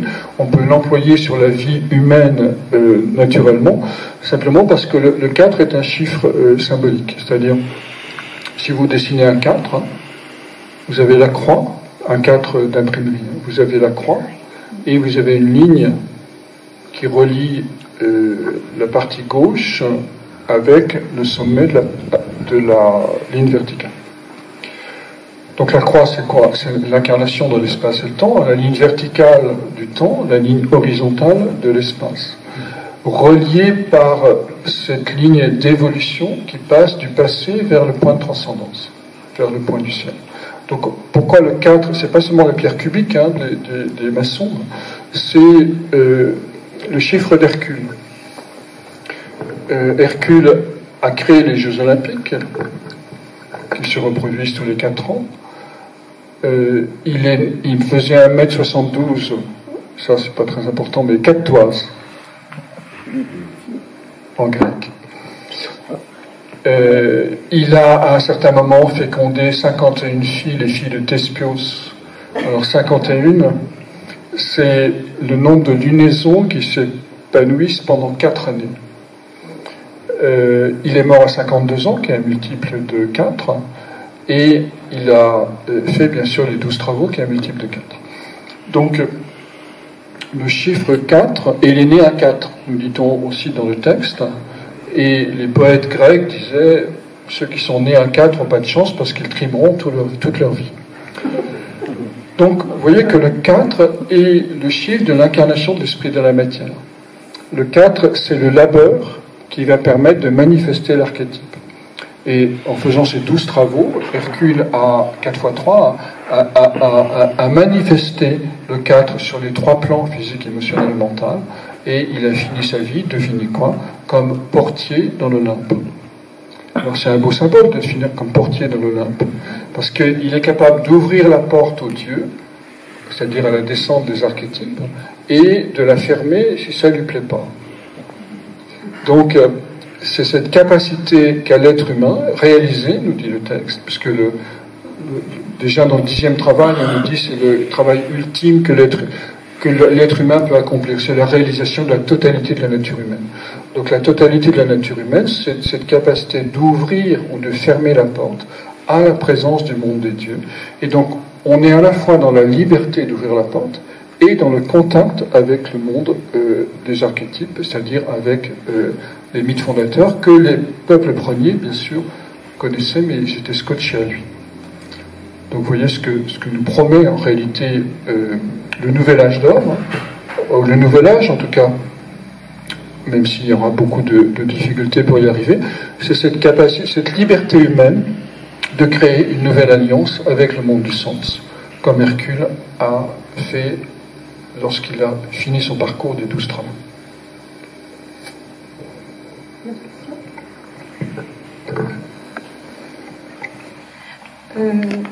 Vous avez beaucoup parlé du monde des vivants, de l'aspect vivant. Oui, la biologie. J'ai du mal à formuler, mais dans les peuples premiers, ils étaient en connexion avec ce monde du vivant. Oui. Après, il y a eu cette descente dans l'incarnation. Et à l'image de l'arbre, par exemple, ou de la plante, qui contient dans sa semence tout le développement futur, est-ce qu'on peut dire aussi que les microcosmes que nous étions dans cette descente contenaient également finalement le plan? Oui, c'est une bonne question. Alors, j'adore dire que c'est une bonne question, ça me laisse le temps de réfléchir.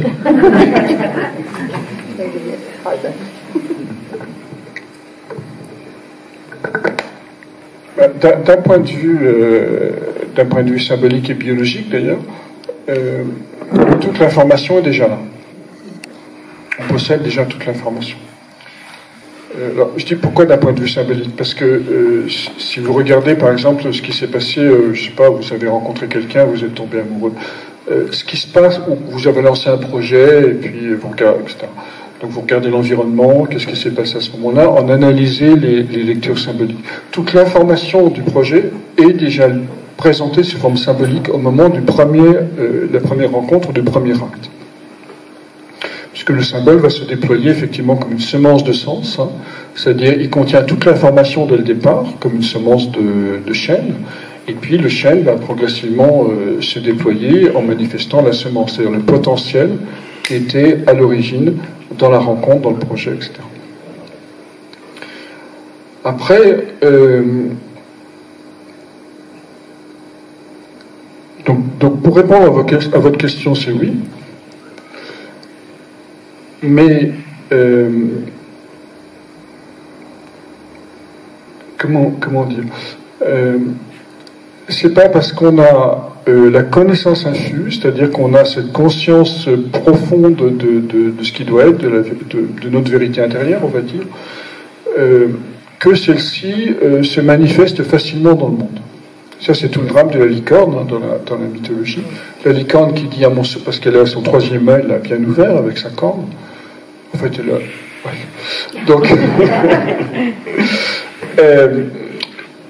Donc, elle est dans l'information pure, elle est dans la certitude de l'information pure, et elle refuse l'incarnation. La licorne le dit dans son nom, licorne. Je ne me suis pas lié au corps, je ne suis pas lié à l'incarnation. Donc, notre difficulté à nous, c'est l'incarner, de manifester ce potentiel d'information qu'on contacte et qu'on possède dans le soi, d'une certaine manière. Donc c'était quoi votre question par rapport à ça?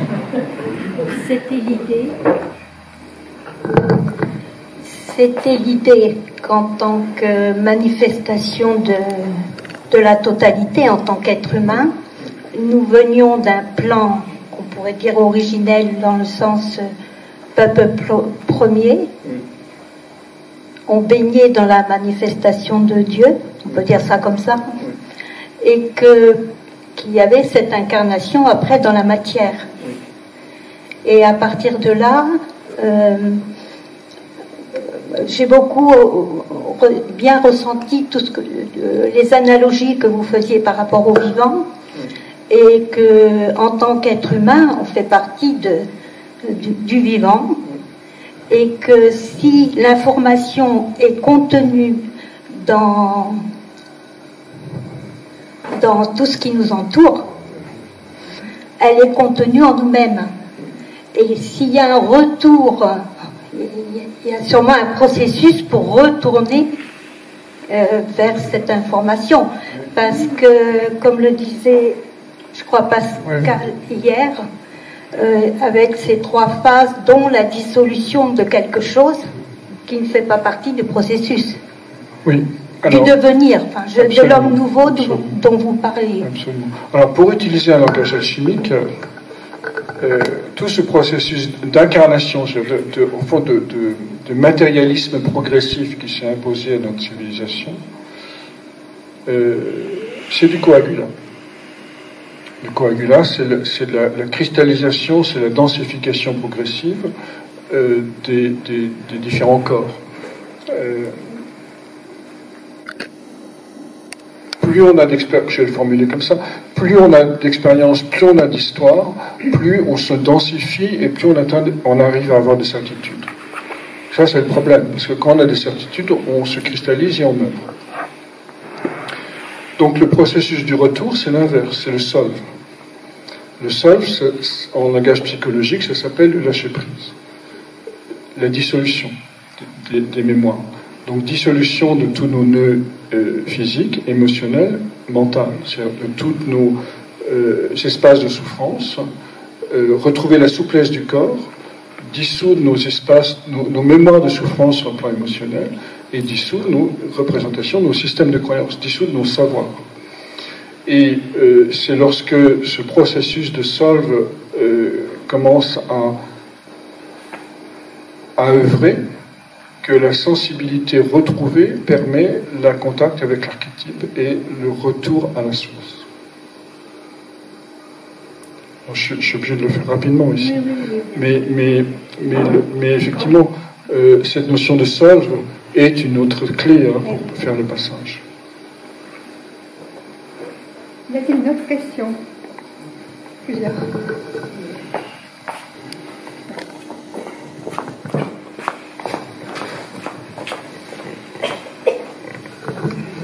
Oui, parmi toutes les questions posées, moi j'étais assez intéressée par l'idée, donc quand vous avez parlé du groupe, alors je ne me rappelle plus le terme que vous avez employé en disant qu'il fallait s'allier ou se relier au maillon faible dans la chaîne. Le groupe, oui, la chaîne, je disais que la chaîne avait la force de son maillon plus faible. Voilà, c'est la force de ce maillon plus faible. Or, après, une réflexion a été sur la brèche et l'ensemencement, la vulnérabilité, la brèche. Et je pense qu'il y a un lien important entre les deux. Par rapport à la première question sur solitude et groupe, voilà, j'aimerais, si vous pouvez aller un peu plus loin là-dedans, ça m'intéresserait. Merci. Alors je vais essayer d'aller un peu plus loin, je ne sais pas si c'est dans la direction que vous souhaitez. J'ai fait le lien, moi, dans ma tête. Ouais. Alors,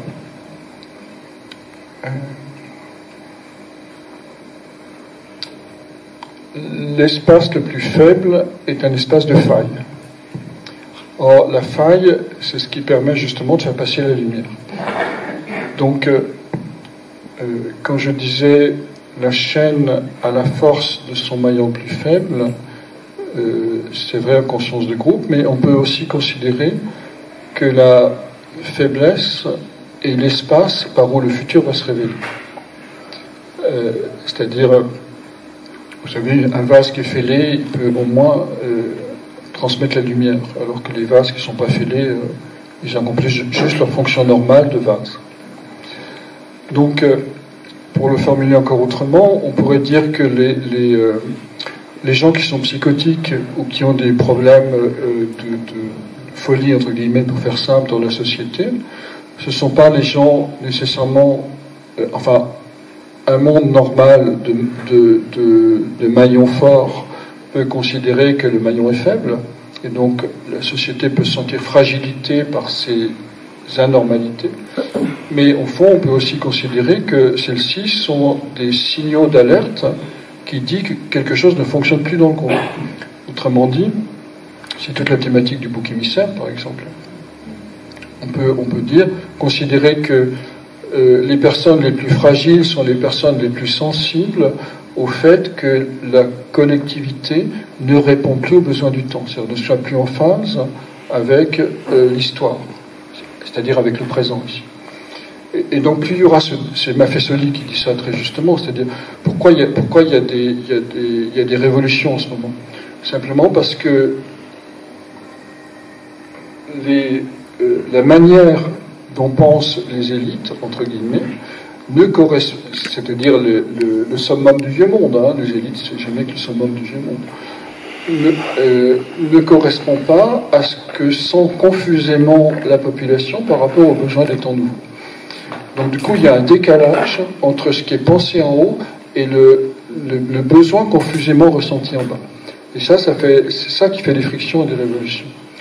Donc le maillon faible, c'est lui qui va le plus être sensible à ce décalage et dire que par sa folie, par sa manifestation, par sa révolution, si on pense au plan collectif, comme les Gilets jaunes par exemple, c'est lui qui va dire « Ok, je n'ai pas la solution, mais je témoigne de ce dysfonctionnement. » Et donc, il est un signe qui dit, un symbole qui dit que quelque chose dysfonctionne, au lieu d'être considéré comme une pathologie qui devrait être réparée pour que le vieux monde continue à fonctionner comme avant.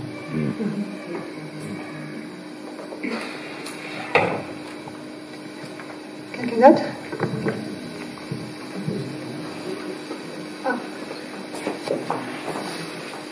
C'est à propos de ce que vous avez dit tout à l'heure sur les animaux dans les archipelagos. Et qu'en fait, puisqu'ils sont les survivants d'autres apocalypses, qu'en fait, eux, ils sont un peu les codes pour dépasser tout ça. Voilà. Donc, à ce niveau-là, c'est quelque chose que moi, j'aime beaucoup regarder. C'est en fait la mémoire génétique des êtres humains. Donc, c'est la même chose pour nous, un petit peu. Enfin, c'est ça que je veux demander. Est-ce qu'il y a des grandes études ou des choses qui ont fait chez les scientifiques, parce qu'on a de moins en moins d'informations chez les scientifiques qui est public, hein. Bon, dans les études, moi, je pense qu'on a tous de la mémoire génétique qui se rejoue, hein, et qui en fait fait que, ben voilà, on peut être préparé, tous les mammifères peuvent être préparés pour chaque transition, en fait. On a les outils, génétiquement même, qui se répètent. Oui, on a à peu près même 10% à peu près dans notre code génétique de néandertaliens. Donc, vous savez, il y a eu deux espèces, sapiens et néandertal. Néandertal a disparu. C'est eux qui ont fait ces merveilleuses dessins dans les grottes du paléolithique, il y a 30 000 ans. Mais ils ont disparu. On ne sait pas très bien pourquoi. Soit ils ont fusionné avec le sapiens, soit ils ont la glaciation les ont rétamés. Mais en tout cas, on continue à avoir la mémoire de tout ça dans notre code génétique, effectivement. Donc, puis dans le code génétique, on a la mémoire du vivant dans son ensemble, du reste. Puisque le code génétique est universel, c'est le même pour tout le vivant. On a 4 adénine, thymine, guanine, cytosine. On a 4 paires de bases qui font notre code génétique et qui est un langage universel du vivant. Donc effectivement, du point de vue symbolique et du point de vue réel d'ailleurs, dans chacune de nos cellules, on a la mémoire de toutes les espèces du vivant et probablement la manière dont elles ont traversé les grandes extinctions. Est-ce que je réponds à votre question? Oui.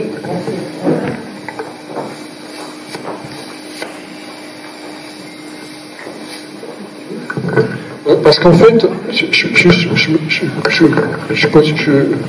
précise, il y a ce qu'on appelle l'épigénétique. C'est-à-dire, tous nos gènes ne sont pas forcément exprimés. On sait aujourd'hui, par cette fameuse épigénétique, qu'ils sont régulés par l'environnement. Donc si l'environnement change, les gènes qui constituent nos cellules, vous savez que dans chacune de nos cellules, on a des gènes qui peuvent reconstituer la totalité du corps. Toute l'information du corps est contenue dans chaque cellule. Mais la plupart des gènes sont inhibés parce que certains disent, voilà, moi je fais une cellule de foie, donc j'arrête toutes les autres productions pour pas produire un être humain dans le foie, ça ferait bizarre. Donc, mais on a des cellules totipotentes, bref, peu importe. Bon, donc si l'environnement change, la régulation on a certaines protéines qui empêchent la lecture du code génétique. Donc si l'environnement change, ces protéines vont être modifiées et donc il y a de nouveaux gènes qui pourront être exprimés.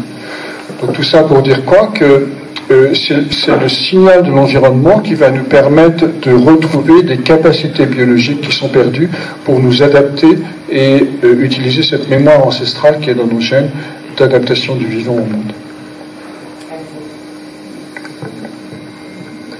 Moi, j'aimerais savoir, par rapport aux Mayas qui parlent du 5e soleil, quel crédit vous apportez à ça, sachant que les Mayas ont été un peu remis sur le devant de la scène de manière pas très, on va dire, pas très sincère, et quel rapport vous faites éventuellement avec les 4 âges dont vous avez parlé? Alors, j'ai du mal à répondre à cette question parce qu'effectivement, il y a eu beaucoup de bavardage sur le calendrier maya. Je discutais un jour, quand j'étais en Amérique du Sud, avec une spécialiste des peuples premiers et des Mayas. Elle disait tout ça, ça ne correspond absolument à rien par rapport à la culture maya. Donc, enfin, ça a été beaucoup transformé. Donc, je ne sais pas, je ne peux pas dire quelque chose là-dessus. Oui, j'ai une question aussi, mais pour rebondir sur les Mayas, ça a été poussé par un jésuite français qui s'appelait Teilhard de Chardin, qui est un idéologue assez marqué. Voilà, Teilhard de Chardin parlait des Mayas? C'est lui qui a inspiré Terence McKenna, qui est la personne qui a popularisé ça pour 2012. La noosphère, mais c'est autre chose. Les Mayas, oui, mais la personne qui a mis ça en avant, Terence McKenna, l'américain, il a dit qu'il s'était inspiré de Teilhard de Chardin pour cette théorie-là. Ah oui, mais alors, pour avoir lu Teilhard de Chardin, franchement, j'ai aucune référence de Teilhard. C'est ce que dit en tout cas McKenna. Après peut-être qu'il s'en sert aussi de faire valoir, on ne sait rien, pour mettre en avant ces trucs, mais il le dit. Oui, donc il faudrait voir sur quoi il s'appuie pour dire ça. Après, évidemment, il était suspect, ce type-là, McKenna. Mais bon, voilà, je sais qu'il dit ça. Et sinon, ma question, c'était par rapport à rebondir sur l'ADN. Qu'est-ce que vous pensez de ce qu'on appelle l'ADN poubelle, qui est justement le nom est bizarre et ça donne envie. C'est un peu comme si on voulait dissuader les gens d'aller voir trop près ce que c'était, en disant c'est. Oui, ce qu'on appelle le junk ADN en anglais. En fait, on l'a appelé poubelle parce qu'on ne savait pas à quoi ça servait à l'époque. Donc effectivement, pour expliquer les choses, on a des gènes qui codent pour des protéines et puis qui sont dispersés un peu le long du chromosome, et puis il y a plein de bouts d'ADN dont on ne savait absolument pas à quoi ça servait et qui apparemment codaient pas pour des protéines. Donc on a dit c'est de la poubelle. Mais en fait depuis, on sait que ça c'est ancien, ça date des années 90-2000. Mais depuis, on réalise de plus en plus que ce qu'on appelle l'ADN poubelle, c'est en fait des morceaux d'ADN qui sont utilisés pour la croissance fœtale et pour ces systèmes de régulation très complexes qui fait qu'il y a certains signaux qui se mettent en route pour faire que le fœtus puisse grandir correctement. Donc ils interviennent, on pense en tout cas essentiellement aujourd'hui, dans le système de régulation de la cellule pour la croissance du fœtus. Question?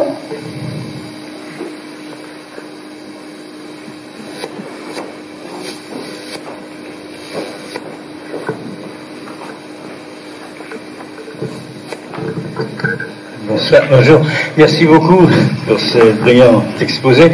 Je vais vous poser une question un peu politique, hélas. Klaus Schwab. Pardon? Klaus Schwab. Claude Schwab. Le président, l'instigateur des rencontres de Davos a écrit plusieurs livres sur le Great Reset, comme on dit. Et il dit, quand ce sera fait, le Great Reset, vous n'aurez plus rien et vous serez heureux. Est-ce que c'est parodique ou est-ce qu'il est en accord avec cette théorie de l'âge d'or? Bonne question. Ça m'amène sur un terrain que je voulais éviter. Dernière question, vous avez je ne crois pas que ce soit parodique. Pourquoi? Parce que, bon, je voulais éviter d'entrer là-dessus, mais parce qu'on va en fait vers deux humanités. On va vers, alors j'ai essayé de développer l'aspect lumière, c'est-à-dire comment traverser la grande extinction, quelles ressources on avait et quelle pouvait être la nature du nouvel homme. Vous pouvez lire aussi cet ouvrage de Saprem qui est passionnant sur le mental des cellules, qui reprend qu'est-ce qui se passe lorsque le supramental descend dans les cellules. Donc ça c'est l'aspect comment on va vers l'homme après l'homme. Mais évidemment, il y a l'aspect ombre où on va vers l'esclavage. C'est-à-dire, c'est l'autre dimension plutonienne. Pluton, c'est la métamorphose, mais c'est aussi l'esclavage. Et à ce moment-là, s'il y a une part de l'humanité, il y aura nécessairement, malheureusement, qui ne fait pas ce travail lié à la solitude, liées au contact avec le soi, liées au retournement, donc au solve qu'on évoquait, enfin toutes ces dimensions, en tant qu'individu. Parce que ça ne va pas se faire tout seul, ni par miracle, ni par collectif. Cette autre partie de l'humanité va entrer dans la version sombre de Saturne, c'est-à-dire être lié, perdre sa liberté et entrer dans une forme de société de consommation où on va faire une grosse machine et où l'homme va entrer vers le robot, ce que nous promet le transhumanisme d'une certaine manière. Pourquoi il nous promet ça ? Parce qu'en fait, si on lit les choses symboliquement, c'est mettre du silicium dans du vivant, le transhumanisme. C'est-à-dire mettre de la matière dans le corps. Donc ce qu'on appelle l'homme augmenté, on peut aussi bien l'appeler un robot humanisé. Je ne vois pas très bien la différence, si ce n'est qu'elle est importante.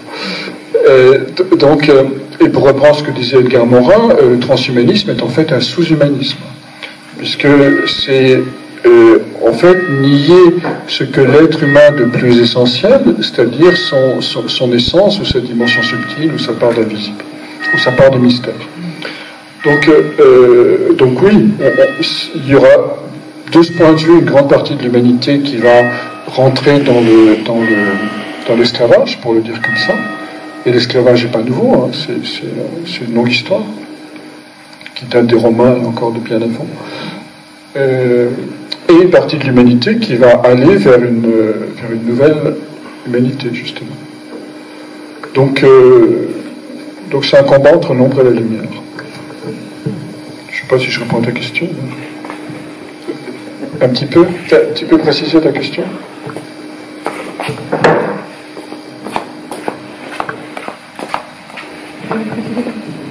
Préciser la question. Oh non. Le fond de ta pensée. Le fond de ta pensée. Mais je n'ai pas de fond de pensée. Si j'en avais un, je serais peut-être content ou pas content, j'en sais rien, mais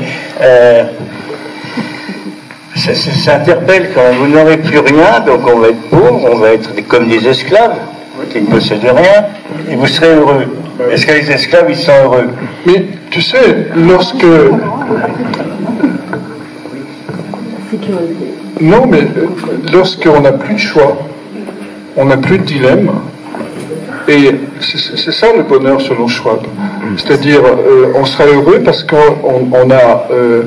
on sait exactement ce qu'on doit faire, donc on ne se pose plus de questions. C'est le paradis de l'esclavage. Par contre, s'individualiser, prendre sa propre responsabilité, choisir la voie héroïque, ça c'est un vrai combat. Donc aller vers la lumière, c'est pas la promesse du bonheur, c'est la promesse de la souffrance. Mais une souffrance qui a un sens, pas une souffrance qui est imposée par les circonstances. On choisit à traverser les épreuves. Mais si on ne choisit pas la voie héroïque, eh ben, effectivement, aujourd'hui, on va avoir le bonheur de l'esclave, c'est-à-dire de la routine, de l'habitude, du non-questionnement, aller une vie réglée du berceau à la tombe. La sécurité. On va arrêter là parce que c'est midi passé, je suis désolée, c'était passionnant. On va encore applaudir Luc, merci beaucoup. Merci.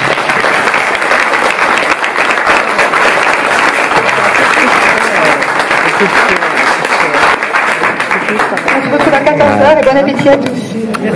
Merci. Merci.